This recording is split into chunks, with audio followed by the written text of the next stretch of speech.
The first thing we did is we started our seeds inside 1 month before our first frost date. I'm sorry, 5 weeks before our last frost date.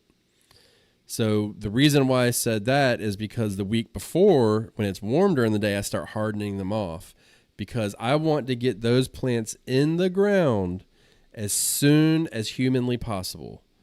You got to get them in the ground because if you're in North or South Carolina, the time frame for the squash vine borer to hatch is right around late May into early July. So that's when you're going to be getting your moths coming, you're going to be getting attacked, stuff like that.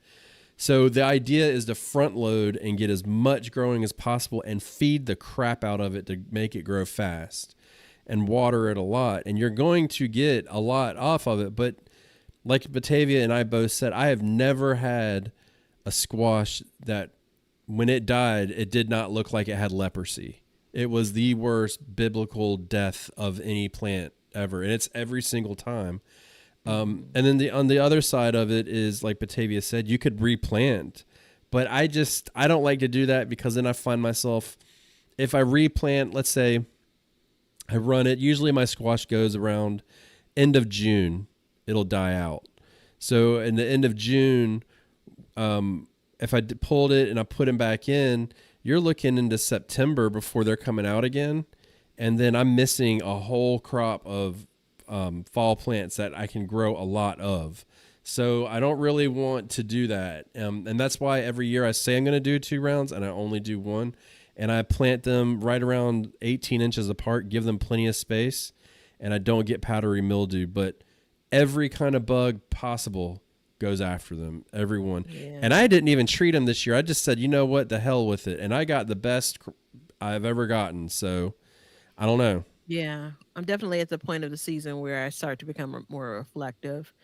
And I feel like this year was good because I proved to myself again that I've grown yellow squash um, and zucchini successfully. Those in particular, right? Those both died a horrible death, um, both due to powdery mildew. But then my white scallop also, it started out well until the squash vine bore. Yeah. Now, the yellow squash I grew and the white scallop, for me, they grow kind of upright. And so that potentially is a method to apply to help with like disease management and bug management, making sure you get that airflow in. I'm just trying to figure out like how much is enough though.